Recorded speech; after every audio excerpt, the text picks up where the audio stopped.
It's very possible.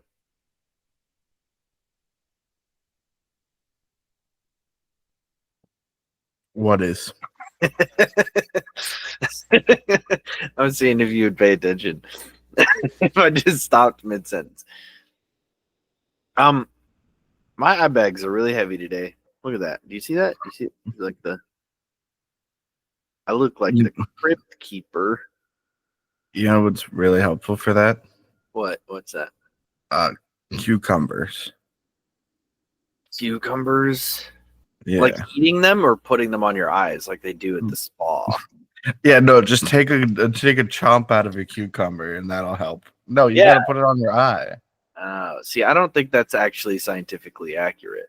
No, they said that if you put it on there and then you want to make sure your eye is wet first because that helps like stimulate the juices and everything.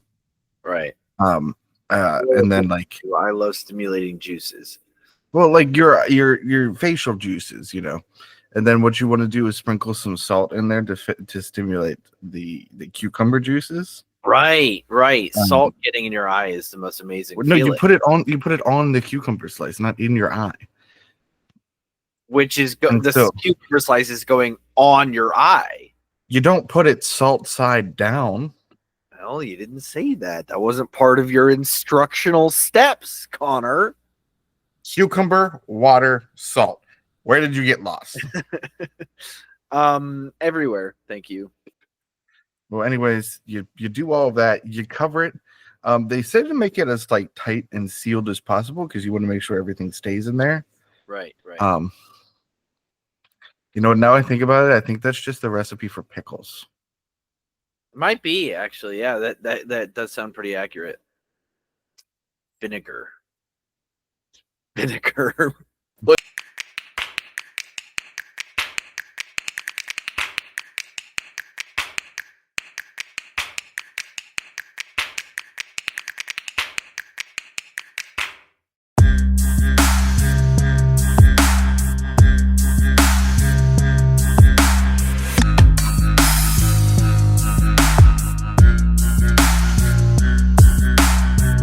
Welcome to the Garlic Boys podcast, where we treat friendship like a good recipe treats garlic. You can never have too much of it. We're your hosts. I'm Connor O'Connor. And I am drinking stuff that expired in 2024. But guess what? Still tastes great. What is it? Apple cider. Pay no mind to the jug, the gallon jug that it was in was literally like it was like the pressure was building inside of it that it was about to implode. Is there a tartness to this apple cider that maybe it's not fermented? Like I've had fermented apple juice and apple cider, and there's no like fermented taste to it at all. I mean, we have yet to see if I will get drunk on it. But no, so far, no fermented flavor. Was there any settlement at the bottom of the bottle? Yeah, but I shook it up. There's a good chance that there's at least maybe a 2% BPA there. Yeah, but there's also like natural sediment in apple cider that is just always going to be there. That's true. So, but I mean, like 2% isn't probably going to get you buzzed. No. I mean, kombucha, I think, has a 2% BPA to it. Does it? Yeah. I remember when we were RAs in college, my co-RA on my floor, Tyler, shout out to Tyler, he ran up to me one day and he's like, I hear something illegal in my room. We're not supposed to have it as RAs. And here's just a fun fact about me. I did a lot of things we weren't supposed to do as RAs. Oh, who would have thought that? Do you hear that? There's somebody honking, but it sounded like a bike horn. Oh, like a you know what that was? Like Anyways, I was like, oh, okay, What does he have in his room? Yeah. I was like, he's like, come with me, and then he runs off, and I was, oh, all right, he always does this. He was super tall, super skinny. This guy had so much energy. We were complete opposites. It was fun. Yeah. He invited me into his wedding. Great guy. Right. He's super tall, super skinny. You're super short, super fat. I'm not super short. I don't know, I'm man. 6 feet tall. I don't know. I don't know about that. And it's not like I'm even like dating app 6 feet tall. I'm actually 6 foot tall. Right. Some say even 6'1". Who knows? Some. Who's some? Absolutely nobody. Nobody's. Sorry, could you even hate on my height from all the way down there, bud? Yeah, because I'm so much taller than you. You are 5'8". Okay, 5'10", thank you. 5'10", I'm maybe 2 inches shorter than you. If you're even 6 foot. Don't if even.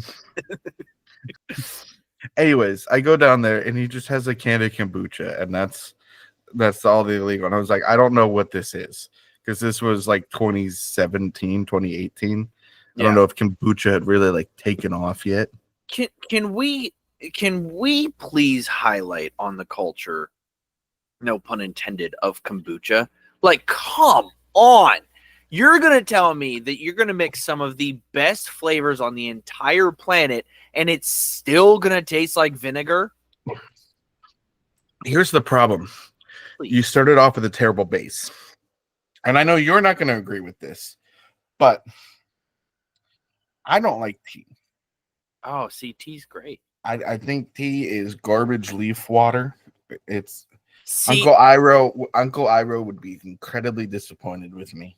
No, see, that's the thing. I think he would understand, because American tea, which is what we are served, is like the worst of the worst parts of the teas. You know what I mean? Like it's like the leftover tea leaves. You know what I mean? So we're getting the throwaway stuff that the connoisseurs throw away. So I don't even think he would be upset at you. I think he would understand. And he would say, it's not your fault. It's not your fault. You don't have to love the garbage that these people are serving you. I thought you were just going to keep saying it's not your fault to me, like Robin Williams in Good Will Hunting, and I was about to end the call from Connor, it's not your fault. You got to shut up. It's not true. My parents didn't get divorced because of me. Right, Cindy? Right, Cindy? Speaking of my parents getting divorced, I found this since Matt's not on Facebook anymore.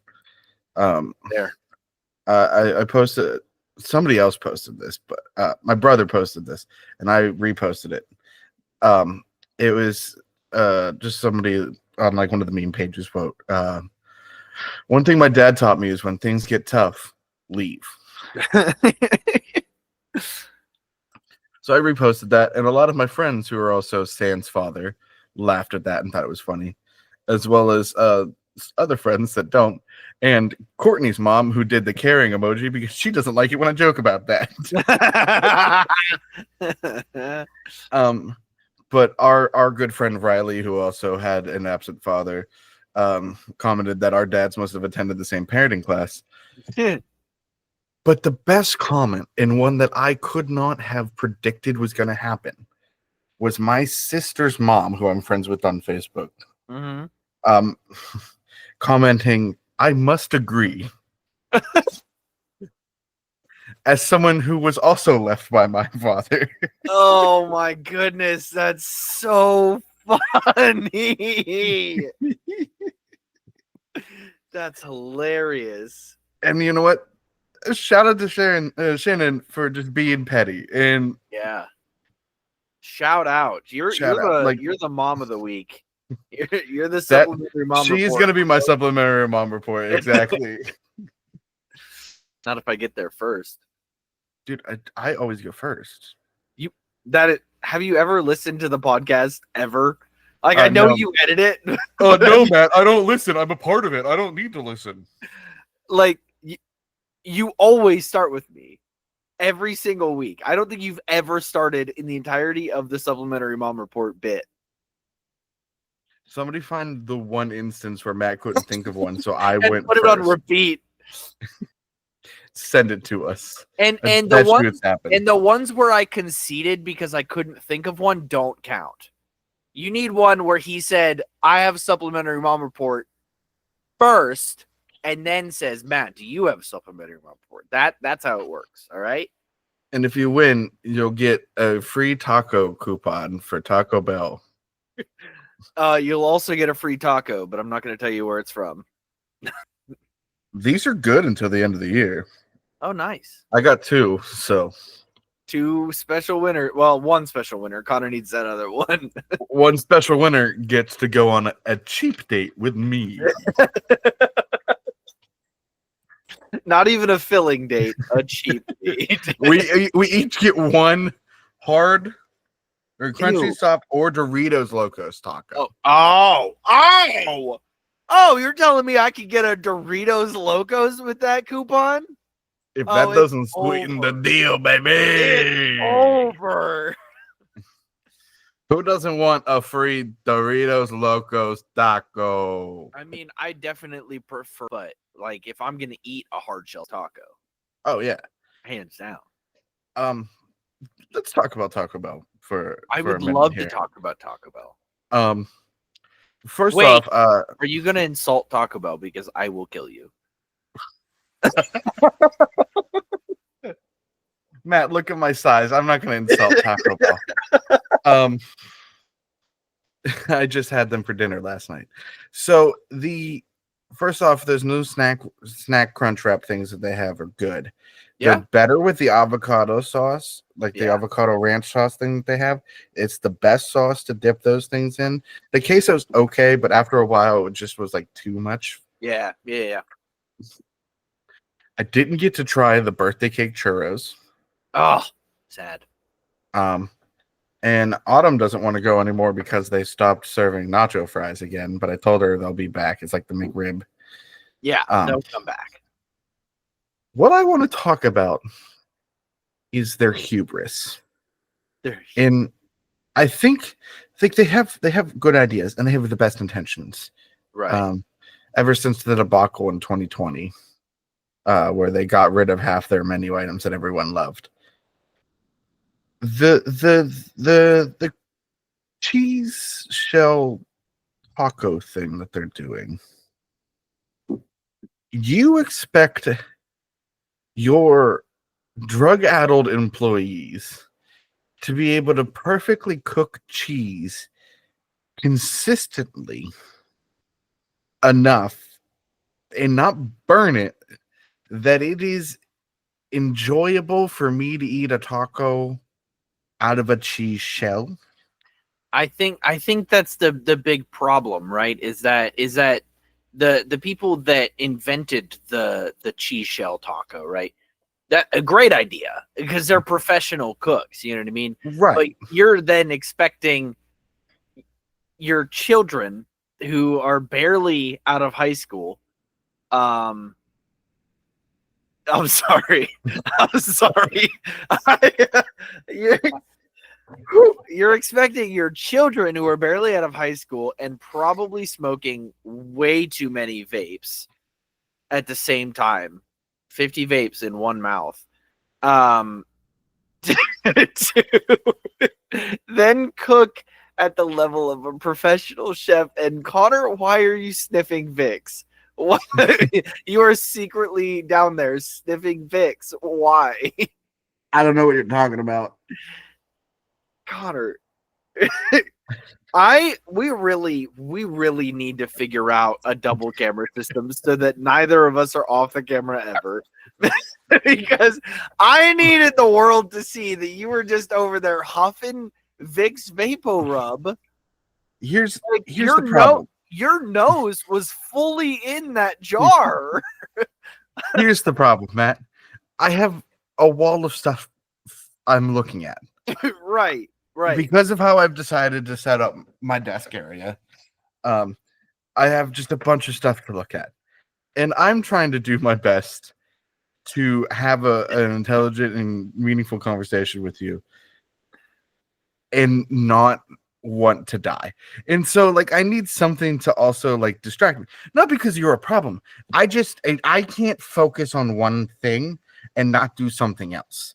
Like specifically at work, I got permission to listen to and watch things on my phone with earbuds in because it helps me focus on cooking so much easier and so much better. And I'm very efficient. And I've only burned myself like 3 times in the 2.5 years I've worked there. I was gonna say someone's gonna come in and you're watching like Top Chef or something like that. You're like trying to figure out, okay, step 1. All right, they're boiling the noodles. Okay. Step 2. Oh no, I was watching Invincible. We need to talk about that. We'll get to it. But like a few weeks ago when it was the Alan and Nolan episode. Right. And it got to the part where Mark and Eve were about to get it on. And Sam comes in and says, now we must pan away and give them some privacy while we go to Nolan and what's his face, Alan. And my phone is in front of me on my workstation. But so no one can like, I have my back to the door on my workstation. Right.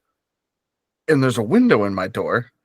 And so like that's happening on there. And I'm like, I hope somebody doesn't walk past and see what I'm watching. It's right always at this moment because I didn't know that this was going to happen. It's always the worst times. I was watching Paradise on Hulu. Okay. Pretty decent show. I don't know if I talked about it last. You did. Okay. Pretty decent show, but like episode 2, I'm just sitting there with Mia finishing this episode, and a violently graphic sex scene just pops up out of nowhere. Like I was just not expecting it because this guy for the entirety of the first like 2 episodes is boo-hooing and remembering about his dead wife. Like, come on. And then he's just like, oh, let's just screw anything that moves. Like, come on. I wasn't expecting that at all. So it was a big shock. But it was like right when Mia was sitting there. I was watching episode after episode and nothing happened. But then Mia's there and weird stuff starts happening. It's not cool. You go through 8 episodes of television with no titty. And then as soon as someone's looking at you, it's all the titty. I'll tell you what, I was watching The Pit last night. I don't know what that is. It's a fantastic medical drama set in Pittsburgh at Allegheny. It's supposed to be Allegheny General Hospital. Yeah. And like it's on HBO or it's on Max. Yeah. So like you get all the swears, you get all the blood, everything that like most of the time you're not going to see on network television because they can't. Right. And that includes a woman giving birth, and you see the birth. Really? Yeah. Dang. I don't believe it was there. I don't believe it was the actual actress. I believe it was like a stimulation system. Like but like births are graphic, man. Oh my goodness. So middle school, 7th grade, no, 8th grade, right? Our health teacher, 8th grade. Our health teacher is like, all right, guys, we're gonna watch a birthing video. Like this is just part of health class. We're gonna watch it. You're gonna see something that looks kind of like a Smurf come out of something that should not look like that. And it's gonna be very uncomfortable. If you need to step out at any moment, please just quietly excuse yourself into the hall. So I was like, you know what? I got a tough stomach. I've seen a dead body already. I almost helped a coroner put it in a body bag. I'm good. So I stayed. Wow, was that something? That is not something I ever want to see again. I will maybe help when Mia is giving birth, but mostly with the umbilical cord after. I'm pretty tough. I'm pretty tough, you know. Do you want to cut the cord, Dad? Yep. Sure. I'm gonna be so hopeful. Oh, do you know what's gonna suck, dude? What? She's a twin. So that means she has an increased chance of having twins. Yes, sir. So you might have to do it twice in one go. Yeah. I'm not too worried about that, right? Like, again, pretty tough stomach, pretty tough iron will here. Right. So I think she could have quadruplets and I would be fine, just one after the other, after the other, after the other. How many more? When will it be over? She hasn't even started pushing it, sir. I'm gonna go home. I'm very excited for that day, but that day can stay as far away from me as possible. That's all I have to say about that. Do you remember what we were talking about to get down this rabbit hole? Well, we were talking about the pit. Was kind of where we were going. We were just talking. Yeah, but there was something before that. Invincible and the sex scene. Well, it's not really a sex scene. It's a cutaway. Right, but what were you talking about when you called me out for huffing? We were talking about Taco Bell. Oh my goodness. The plight of an ADHD duo here. Oh, now I have ADHD as well. The neuro-spicy duo. Whatever. Jeez. Get off my back. Did I tell you that my one coworker thought I had ADHD and was asking me advice for her son who she got diagnosed with ADHD? Like had been diagnosed, and then she started asking me advice for like how to help him with his interests and things like that because she thought I had ADHD. That's so funny. And I was like, no, I just know a lot on the subject. She goes, oh, I thought you had it. And like that's why you were like so knowledgeable and like actually like good with dealing with it. I was like, you should have been but my best friend does, and he does not shut up about it, no matter how hard I try. In fairness, my knowledge did help me figure out somebody else in my life who has it. I thought I told you this. Yeah, Autumn. We've discussed this in length. I just forgot. She picked me up one morning to take me to work when my car wasn't working. Right. And she's fantastic. Hey, you're listening. You know you're awesome. It was so early, and she just, in the nicest way possible, kept talking. And like I barely want to talk to someone when I have to order my coffee in the morning. Right. Like, not to be that cliche old guy, but like, and so I texted Matt and I was like, hey, do you just like talk a lot when you're tired or like in the morning and everything? He's like, oh yeah, I have a ton of energy. Well, it's weird because it's like anti-energy. Like, it's like you're so tired that you just have this weird burst of, for me, it's very loopy energy. Like I'm not even making coherent sentences, but I'm talking. And talking and talking and talking. Yeah, it's a lot of fun. It's not fun. I hate it. So can we please talk about? Yeah, screw Taco Bell. I'm kidding. I love you, Taco Bell. You are my favorite place to go ever. Just never get rid of the beefy 5-layer burrito, or I will shut off my patronage so freaking fast. You have no idea. But I love you. Before we talk about Invincible, I do have just one quick shout out. If you have a Moe's near you, I'm not talking to you specifically, Matt, just like anyone. I mean, you should too. Hey, you're cool. Like, what's up, baby girl? Go try the quesadilla taco they have. It's burrito, so like pulled beef, and I wasn't expecting it to be as like greasy and like beefy juice goodness as it was. Yeah. And I was really blown away with it. So go try that if you have not already. Into the American choir over here. Obviously not all of our listeners are, and I feel bad for you because Moe's is a gift from the Lord himself.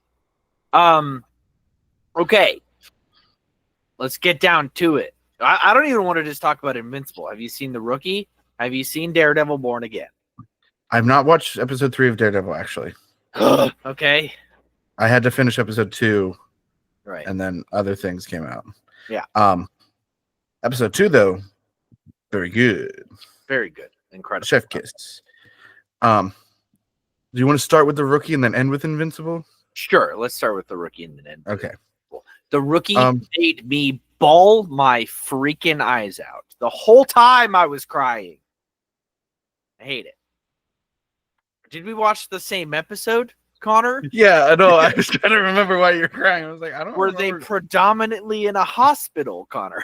Yeah, I was like, I don't remember being sad. Like, I mean, they busted those guys that robbed the meth lab, but what else? Oh, James. No! I got there.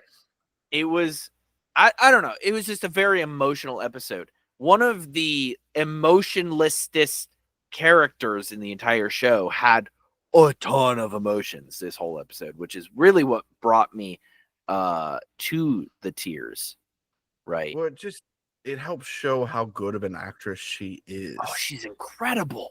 Because like it's easy to play one note of a character for so long, Right? But to then like go to a different depth and do it well and not make it seem cheesy or played out, I think is a skill as well. Like especially in like a drama setting and like hey, this is a situation that can become melodramatic, but she plays it very well. Especially the moment at the end of the episode that she has with Nolan, where he's like, hey, I saw them kiss, and I wanted to tell you, but like it just like things kept happening, and she's like, I'm not mad at you for it. Yeah, like he called her his hero. Yeah. That was like my breaking point. Like this whole episode, the tears were welling up, right? Like I was like, man, this is emotional. Things are happening. I don't know if they're gonna survive. Like it was just all over the place. And then he's like, and it's just gonna sound really weird. It sounded fine in my head, but you're my hero. And I was just like, come on, Nolan, why do you gotta do this to me? She's already emotional, and that's already bringing me to tears. But then you're telling me that she's your hero? Come on. It's such a good show. That is such a good show. I don't want to say I was skeptical because I wasn't like, I know that this show is going to continue to pull out the big guns as far as like drama, emotions, like, it's not like so far, as long as they don't go too much into the other direction.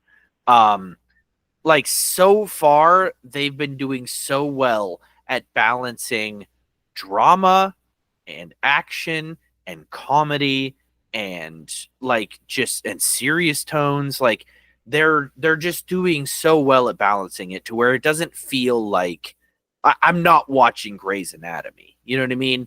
Like, right. I'm not sitting here watching drama for the sake of drama.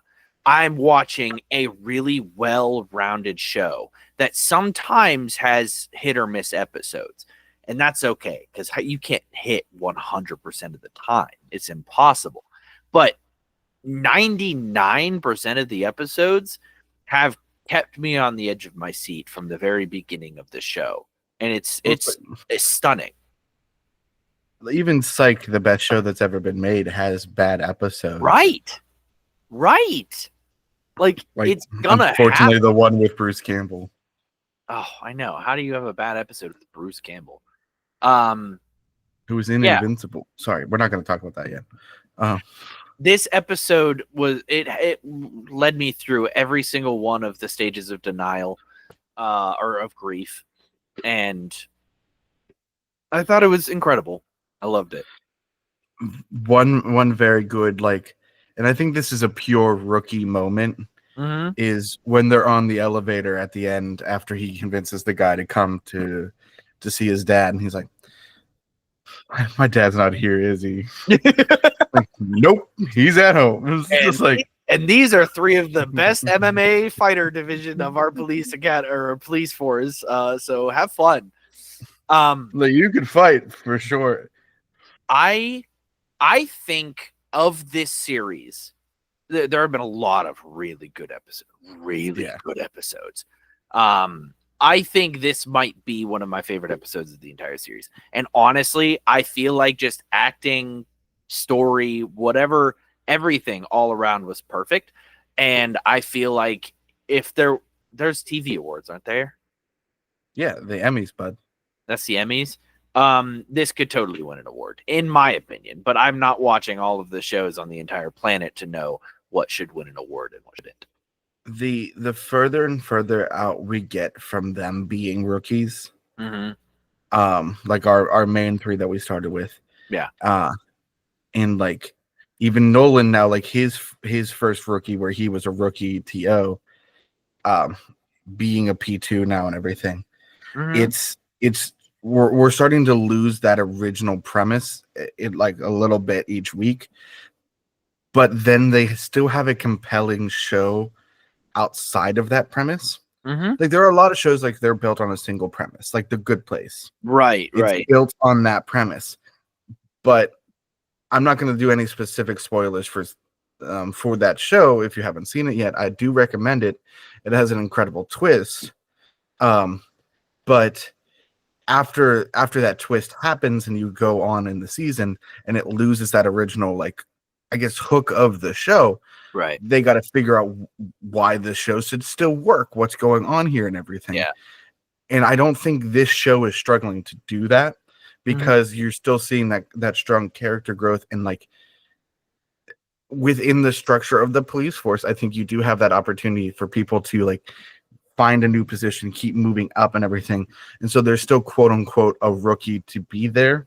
Right. That's what I love so much, is that they're not just focused on Nolan. Like Nolan is kind of like the central character, but has a very strong, I don't even want to say necessarily supporting cast. Like they're all main cast, right? Like they're all like the main characters, but Nolan is like the central point of the show, where it's like the whole reason it's called The Rookie was because he was 40 something, the oldest rookie to be admitted, to go into the academy and, become an officer. And the first season was his huge struggle of being at such an age where he's now one of the youngest, or one of the lowest points in the totem pole, when usually people his age are like, middle of the totem. Where he and Gray, I think, were the same age. Right. So it was a big struggle with him. And now that he has overcome that struggle, they're still continuing on as a beautiful police comedy drama. But they have the new people that are coming in. Now he's a trainer and he's training not anymore. I guess she's C2 now. But one thing I want to point out here, the rookies weren't in the episode at all. Yeah, that is something I noticed. And like, not honestly, even for like a 0.2 second like scene. They were just not there. I think it would have felt forced though if they were. And like I in with what's his name? The other one. Death Ridley or the Texas guy? No, the one that was wrongfully convicted, and the old Nyla's second one. Her second rookie. Oh, Aaron Thorson. Aaron, yeah. With Aaron, he wasn't in every episode.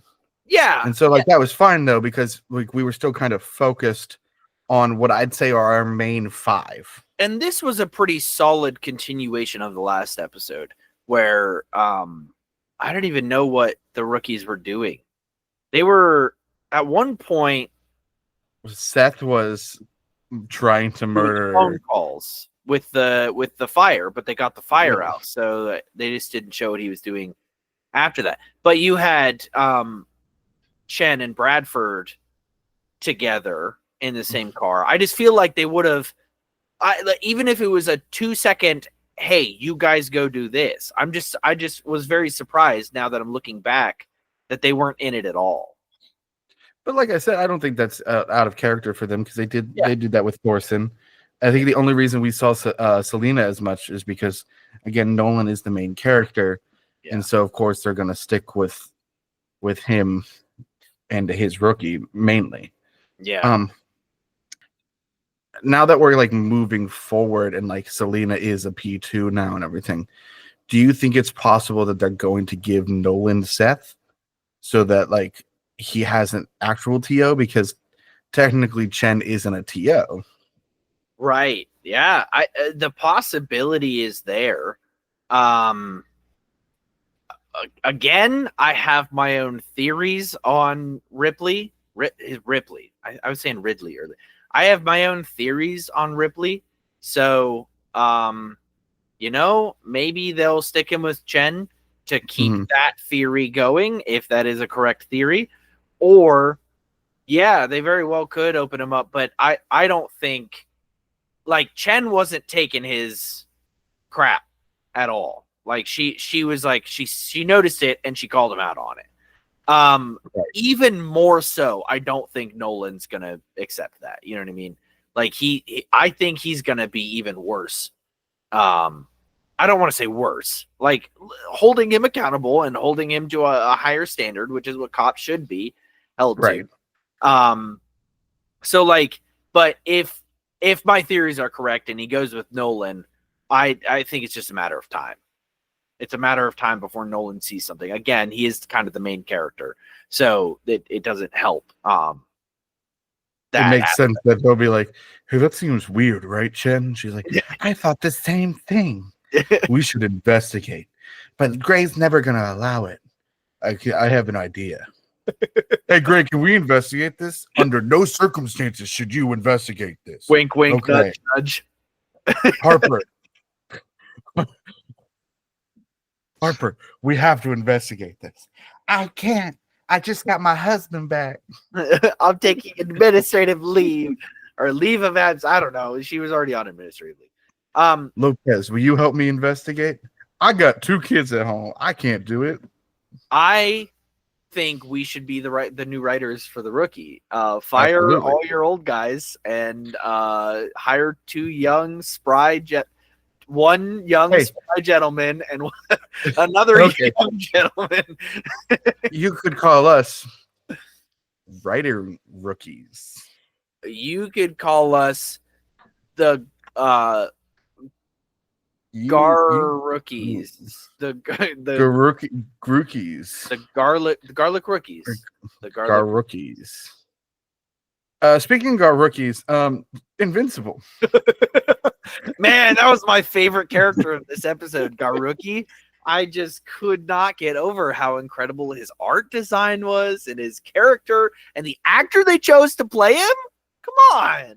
Dude, if a character called Gar-rookie showed up on that show, I wouldn't bat an eye. Yeah. Dude. I love that you brought up the art style. Or the art and just animation style, yeah. Animation, yes. You, the listeners out there, touch grass. Get a life. Get a life. Because if you are mad that your show's animation isn't living up to par, it got better. What are you talking about? It got better this episode. Hold on. Okay, sorry. Yeah, you're right. And you know that one of the biggest boss fights of the comics is coming up at the end of the season, because you know what happens after something they told you was going to happen in this season. And then you come around afterwards and be like, I told you the animation was going to be good. Go touch grass. All right? And go find a lake and walk into it and keep walking until you hit the bottom. Because let me tell you something. You can't just say something's bad and then when it's good be like, see, I knew it was going to be good because they saved all their time for this. It's like, no, you weren't on board. You don't get to be on board now. I knew that was going to be good. I knew they were building up to something. Listen. The animation style really hasn't changed. Like it hasn't gotten worse from the very beginning. This episode, the finale for season 3, one of the, like you said, like the biggest, like quote unquote boss battles in the comics. Come on. Right. Of course it's going to be incredible. Of course they're going to spend a little bit more time on it. Like it was, I don't know, aside from the terrible people on the internet that are just parroting whatever the other person's saying. Oh man, was that incredible. I loved that episode so much. I almost cried when I thought Eve had died. That rhymed. I knew Jeffrey Dean Morgan was going to be incredible. Jeffrey Dean Morgan is so perfect. Oh! And if I had $1 for every time Jeffrey Dean Morgan just beat the crap out of Steven Yeun, I'd have $2. I'd have $2. But it's weird that Robert Kirkman has had it happen twice now. Yeah, man. Actually, it's so good. That I didn't even think about that, which is kind of hilarious. I didn't think about that. Both of them involved a lot of head trauma too. Yeah, a lot. Eve. So I just now, for the first time, I didn't even know it existed, watched the Adam Eve special. Really? Yes. I was like scrolling through the episodes just to like see like when the next episode is going to come out, you know, maybe read the synopsis, whatever. I was just scrolling through and I saw the Adam Eve special. I was like, excuse me? So like I went and clicked on it. I watched it and it was pretty good. Like I like Adam Eve as a character. I'm not a gooner. All right. I like Adam Eve as a character. So my favorite moment from her character this episode was at the end. Am I naked? I thought that was so funny. Baby girl, your cheeks out. What do you mean, am I naked? She completely obliterated. Like obviously he was a Viltrumite. He's gonna. But like she held her own for a while, like a long while against Conquest, and that was incredible. You fully froze for me, so I don't know if that's going to go through. Oh, she held her own against Conquest for a while, and I think that was incredible. What I said. Okay. So like, it's just highlighting exactly how powerful a character is, and obviously she has the inhibitors or whatever that won't allow her, and this is explored in the Adam Eve special, that won't allow her to change.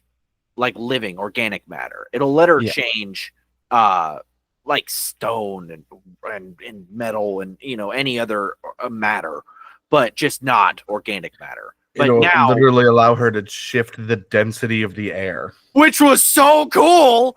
I thought that was so cool when he just slowed down. I'm like, is there another hero here? And she's just like, no, I changed the density of the I was like, I thought my phone was buffering. I was like, what is going on?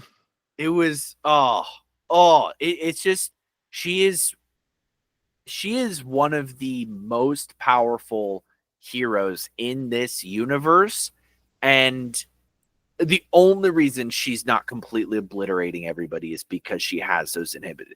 Oh yeah, and you know what? That's not lazy writing. I think that's incredible. No, I think it's awesome. I don't think it's lazy writing at all. I know, but would you like some spoilers from the comics to kind of fill in some areas for you? I do know some spoilers already. I have read not all of it. There's a lot of comics here. I have read some of it. Like leading into this season, I was just curious what was going to happen. And I read the first season when the first season came out and all that stuff. But yes, go ahead. I would love to hear some spoilers from the comics. And a little disclaimer: this doesn't mean that it's going to be in the show. They don't. Yeah, these are just from the comics, and they rewrite things all the time. So just a disclaimer there. There are a lot of things that we're going to talk about even further down the line here that are in the show that aren't from the comics at all. Right. Eve is functionally immortal. Yeah. Yeah. The Viltrumite lifespan lasts for years. So like, as we saw, Immortal was still alive 1,000 years in the future. Mark is still alive at that point when the Immortal is the king of the earth and everything. He's still alive, and so is Eve, and so are their kids, and Oliver, and I think still alive at that point. They are able to live on through Mark's entire lifespan. So in season 1, when Omni-Man yells at him, like where will you be in 500 years? Everyone you know and love will be dust. Yeah. All that will be left is like the Viltrum Empire or whatever. He says that's not true because Eve is able to keep rebirthing herself, basically. Right. to stay with Mark and everything. The crazy thing is it's subconscious. If Right. she dies, she can it comes out like in this episode, she died. Like she was basically dead. And it was completely subconscious that it just recreated her and fixed her body. And she's not the only one that died. Do you remember the little psychedelic liquid spilling out from his costume at the end there? Yep. Guys, hormones will cause things to go wild sometimes. Especially a baby. Baby hormones. This is gonna I feel like this is gonna be an unfortunately touchy subject because in the comics, she actually gets an abortion. When Mark is off planet doing something. I believe he's trapped in another dimension, or is that a different one? Not 100% positive, but she does. They're hinting that she is pregnant right now. Yeah. In the show, and in the comics, again, they don't have to do this in the show. She does get an abortion. And there are a lot of things. Eventually, they have kids together, so eventually they do. But I feel like this could be a touchy subject for people. I think it's going to be something that they do include in the show because I think it's a deep moment for them as characters. Yeah. Just because I can't not look at the hate on the internet. One thing that people keep being like, well, they didn't even include the fact that Amber's new boyfriend is abusive, and it's like because they didn't need to. Yeah, like because it was as a comic, it was trying to be dark and edgy, and like that's a good thing to show. Like Mark's actually a good guy, and like all of that stuff. And like with this, like we know Mark's a good guy. We know that he's not terrible, so we don't need the foil of Amber's new boyfriend being abusive. They can get along. The comic was written in I think the early 2000s, so like he as a writer has grown and been like, hey, maybe I don't want that in my story anymore. Right, absolutely. You also have to think that this is a TV show. This is not a comic book. A comic book can go into quick side stories all over the place and leave them in the dust if they don't like them. You know what I mean? Like TV shows have a lot harder time of doing that. And it's there are some topics that have been done. You know what I mean? The abusive new boyfriend. Sorry, it's been done. And I'm not saying abortions haven't been done. And it's been done better. I'm not saying abortions haven't been done, but this abortion directly involves the two main characters. I hate to break it to you, Amber's a side character. She is a background recurring character, not a main character.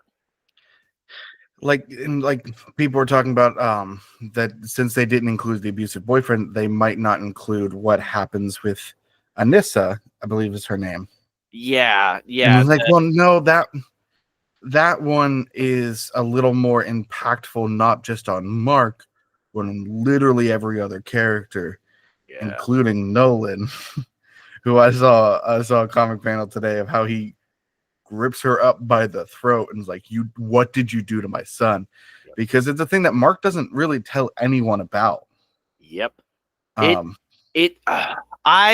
terrified that I don't know how I feel because that's like a pretty hefty topic. Yeah, on one hand it feels weird to say that I hope they include it.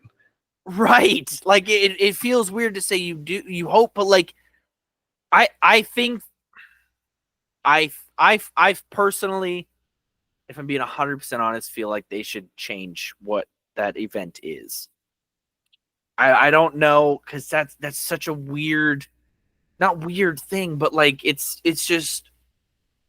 But I think if we can leave the conception of Damian Wayne the same way it is in a lot of media, and like as that's another cartoon, it's another even more well-known hero and more popular comic book series and universe and things like that. If we can leave that as the mainstream explanation and like the main DCAU movies, I think they can leave it in here just don't be super graphic about it. I mean, there's that one famous panel, and I think if we see that, most of us as adults watching this, because only adults should be watching this, We'll can understand. assume and understand what happened. It's such a touchy subject, but it's also like a super powerful, impactful subject. If they were okay, I will say if it was the opposite way, if they put in a sexual assault, let's just call it that for now. If they put that in where it wasn't in the original source material, the original comic, I would probably have a huge issue with it. Right. Right. If they're as anyone should. If they're leaving it in because it is the best way, that's so gross to say, the best way to have the story unfold, which is how it already unfolded in the comics, then I hope they do it well. That's all I can say. This is such a gross topic to talk about because I hate it with every fiber of my being. But I've watched movies where it has happened and it was very integral to the story, right? Right. One of the most well-known in my head, well-known to me, is Wind River with Jeremy Renner and Elizabeth. The one with Elizabeth Olsen? Yeah. There was a very pretty graphic scene. Like it showed more than I was comfortable watching. Like I had to look away. Right. A pretty graphic scene. But it was highlighting the incredibly terrible things that are happening on reservations, or at least were at this time, where women are going missing and it's just not investigated. Like it's incredibly tragic. But it was part of the story. It was trying to get the viewers to also feel that intense rage. You know what I mean? Like that need to uncover what's happening. Right. So it's a very touchy subject. Some people think that you should just never touch that subject, but it happens. It happens in real life. And as long as we do it tactfully and we're not glorifying it and we're not making it a weird sexual turn on, I guess, like if we're not fetishizing it and glorifying it, then I think they can do it well. I think they can tactfully do it. It's hard. It's really hard to put in because that is something that will trigger a lot of people. Yeah. I agree with that, and I don't as to just move away from it just to a less serious topic. So we're not like bringing down the whole podcast. Oh, sure. It's definitely the mood and not me not wanting to say something stupid. Let's talk about what wasn't in the comics and what they did with the episode. Okay. That I know for sure. Yeah, I would love to hear this. So first things first, they wanted the episode to feel like a 4-act play with the fights themselves. Yeah. And so there's overarching storylines within each fight, then them like have an arc and conclusion before we get to the final one. And within that, we have a few things that Conquest does. Like his first speech is direct word from the comics. But whenever they go to space and he makes the heart bubble, the heart with out his of blood. His blood, come on. Not only is that in a adorable moment, from what we later find out is a deeply, deeply lonely man. That was not in the comics. That was new for this. I don't believe they even go to space in the comics. And so that whole scene, and then like just the absolute devastation that follows that. The next thing that is not in the comics, as I said, was the speech about how lonely he was. And when I first saw it, I was like, oh, dang. Yeah. Like, that somehow makes it, like, harsher. Yeah. Because he's not doing this. He's not just a crazed lunatic. Right. I mean, He's like, no, this is what I was bred for, basically. Like, this is what I was built into. He's not only highlighting his own psychosis issues, he's highlighting the Viltrum Empire and how terrible they are. Like, just how awful they are. The line Conquest, they won't even give me a real name. Yeah. They won't even talk to me. They're scared of me.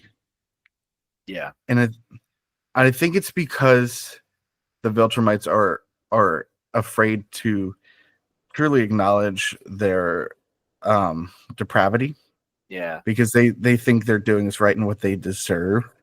But Conquest literally wears their sins on his face. Yeah.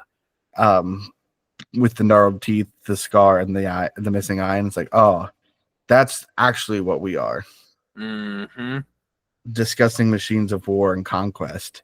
But I'm too scared to acknowledge that, so I'm going to keep pushing him away and try and focus on that we're good guys and we're doing what is rightfully ours and blah blah blah, whatever justification for hate and oppression you need. We're not doing that segment this week. The last thing that I know wasn't in the comics and is in the show is the post-credit scene with Damien Darkblood. Yeah. Where he seemingly summons the devil. Yeah. Isn't that great? We last saw Damien in season 1 after Cecil sends him back to hell after he deduces that Nolan is the one that killed the Guardians of the Globe. But being as Cecil needed to figure out why, he couldn't have him go spilling that. Exactly. And so then we see the devil come out and he's like, why did you summon me? Blah, blah, blah, blah. And the devil, I'm just calling him that. I don't know who he is. He's voiced by Bruce Campbell. Yeah. Yeah. I know him best as Sam from Burn Notice. But you might know him as Ash from Evil Dead. Question. Yes. Who do you think they were talking about? So they he Great was question. saying that he wants to. I haven't gone this far in the comics to know who they might even be talking about. You said this isn't even in the comics. Exactly. And so that leads to a lot of speculation. The only person I know for sure that they're not talking about is Rexplode. Right. I wonder why. I hate you so much. So, okay, because he's talking about somebody with black heart, all this jazz. I just don't know who they could be talking about. Like, they could be talking about Cecil for all I know. You know what I mean? Or they could be talking about Conquest. Maybe the devil is gonna possess Conquest and come back for part 2. Why is he still alive? Dang darn crap. Didn't Invincible sit there and watch them burn the body? He said, burn the body. Why didn't he sit there and make sure they did it? Cecil. You haven't been trusting Cecil this whole season, and now you're just going to let him do it? And you're just going to be like, burn it, and then walk away. Like he's not just going to rebuild the body like he has with every freaking gosh darn character in the entire show. And Cecil knows no weapon that they haven't been able to make, except for the Reanimen, is good enough to take down a Viltrumite. And he's confident that that structure and system is going to hold him. Why didn't he use it on Invincible? Why didn't he use it on Invincible when they had Invincible knocked out in their hospital for years and years and months and whatever how long he was in there? Why didn't they use it on him? Listen. I think it's so stupid. I think his hubris is insane in this episode. I also want to highlight the Rihanna Vincimen, the alternate universe Reanimen Invincibles. Yes, that's freaking wild. I mean, it's needed. That is straight from the comics too. That whole thing. I honestly, if I'm being 100% honest, I don't know if I hate Cecil or not. See, in the beginning of the season, I was thinking maybe Cecil was right. Right. And sometimes I kind of still think he is. right? Like, I was on his side up until the point where we saw that Conquest was still alive in that yes, facility and everything. I Like, think it's even if they had turned him in, if we had turned Conquest into a Reaniman, I would have been cool with that. That makes sense yeah, right. to try and do that. But keeping But to him be like, alive, we're gonna learn what we can about the Viltrumites from him, it's like, you're gonna die. That's what's gonna happen. it is going to bite him in the butt so dang hard. But like, I am on Cecil's side a lot of the time. I think Invincible Mark is going a little overboard sometimes with things. I think he's valid in this, right? And how he is viewing Cecil. I also think though that Cecil needs something because Mark gets his butt handed to him a lot. And if there were more than one Viltrumite, he may not have survived this battle with Conquest. You know what I mean? Like, if there was another Viltrumite with Conquest, he would have been dead because he barely survived the battle with Conquest. The only reason he did was because of Eve and her god powers, right? Like, Right.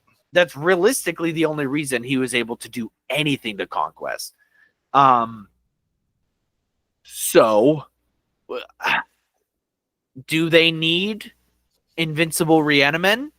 Yeah, honestly, they do. They do. They need a lot of them. A whole army, preferably. Not against Invincible. Like, No. I feel like Invincible, Mark is constantly thinking, oh, they're going to turn this against me. And, like, yeah, if you turn evil, but I know Mark's not going to turn evil. And he's honestly getting defensive about that because he knows he's not going to turn evil, right? Like, he's like, I'm a good guy. I'm just trying to prove that I'm not my father. So he's struggling with the I'm not my father thing. But these Reanimen could be the only thing helping Mark in the fight against the Viltrumites. If more than one comes down and they're really strong and he's not ready for them or whatever, then he's probably screwed. And these Reanimen could be the only thing between him and death. In my Exactly. opinion. So I agree with Cecil sometimes because what if Mark dies? You know what I mean? Then you are just stuck with living under Viltrumite rule. Especially as someone pointed out that the the strongest person for thousands of years before Nolan got there was the L Taker himself, Immortal. Yeah. It was like, he's the third strongest that you have. You're screwed. Yeah, you're so dead. I mean, he can keep coming back to life and keep fighting, but if the Viltrumites find out that all you have to do is keep his body parts apart, he's done. You're more dead than he is most of the time. Like, right. I think it's gonna be fun. I'm excited for season 4 in 4 years. It's gonna be really great. I can't wait. My kids. They already announced that season 4 will come out next year. Oh, all right. That's great. But you know, they could always rush it, and you guys can complain about the animation even more. I don't want you to rush it. Take 4 years. I don't care. Take 8 years. Take the rest of my life. I don't even have to watch the 4th season. I'm kidding. To watch it. I do have some other fun entertainment updates before we go. Percy Jackson season 2 will release in December, and they've already been greenlight for season 3, so hopefully that'll come out sooner rather than later. That's now. Ted Lasso has been confirmed for season 4, and most of the main coaching staff and like support staff are coming back, and it's announced that he will be coaching the women's team for Richmond. And I recently found out I can watch Severance on Amazon Prime. No way. And I'm going to be watching that soon because I hear that that's a great show. I've heard good things. I've heard weird things, but also good things. Oh, also Jeff Daniels, who was Jim Carrey's co-star in Dumb and Dumber. Yeah. It was announced to be playing dang it, why does this keep happening to me today? the Man and Manor Muppet, Jason Segel, who will be playing Jason Segel's father in season 3 of Shrinking, which is also on Apple TV. Nice. And if you haven't watched, you should watch, because it's a very good dark comedy starring Jason Segel, Harrison Ford, and a bunch of other great casts, written by Brett Goldstein and Bill Lawrence, as well as some other people. Bill Lawrence is the creative mind behind Ted Lasso and Scrubs. So if you like those shows, I'm sure you will like Shrinking as well. Yeah. Do you have any other final thoughts on Invincible or anything else before? Nope. I'm just excited for more. Me too. Thank you so much for listening to this week's episode. If you want more from us, you can head on over to TikTok, Instagram, Facebook, or Threads to see when we're posting and when new things are coming out. As well as you can go over and subscribe to our Patreon and support us at either $3 or $10 a month to get bonus content from the $10 tier, including our after show for TGB One Shots. Keep an eye out for when we're posting on those sites about new episodes of the Clever Boy Quiz, the show. We are in swing preparing season 2 of that show for you. We're excited about that. It's true. We're going to do good. It's going to be it's fun. Great. You know. If you want to support us by buying some designs that we have, head on over to redbubble.com/thegarlicboys and look at designs that Matt and I have made. They will be over there on that site. You can get them on all of your favorite items. And finally, head on over to youtube.com/@thegarlicboys to watch a video version of this podcast, or go listen to the audio version if you're watching the video version. And you can also find video versions of the Clever Boy Quiz, the show, up there as well. Matt, do you have a final thought? I have a supplementary mom report, and it's mine's Shannon. I already said Shannon, so you gotta pick a new one. No, we can both do Shannon. I do have a final thought. Check out my new sweatshirt.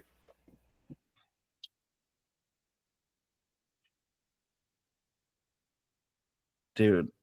No, don't talk, because then the camera will go off my sweatshirt. Isn't that cool?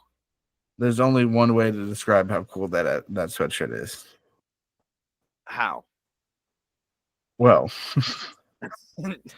one could say that it's not just cool, it's sick. Oh, I was thinking of a completely different word. That joke is because it's for the show Epic. You'll have to go to youtube.com/@thegarlicboys to see it. It's really cool. It's their blue sweatshirt if you follow them, you know what I mean? They also had black, and Connor's got something lame on his shirt. The Teenage Mutant Ninja Turtles are not lame. I know, Mikey's the best one. This is the 80s cartoon design for them too. Found it at Burlington yesterday. Burlington. Love it. Burlington. Okay, bye. Thank you so much for listening. And remember, as always, to stay garlicky. That's how people were complaining about what Jeffrey Dean Morgan's voice for Conquest was. Burlington. I'm gonna kill everything you've ever loved. What is it? Stand ready, worm. Stand ready, worm. Stand ready. Hold on.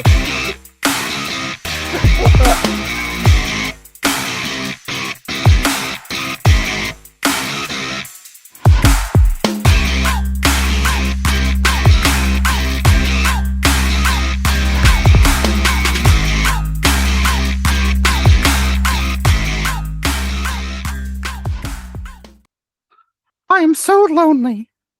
All the other Viltrumites are scared of me. No one talks to me. No one wants to be my friend. They think I'm unstable.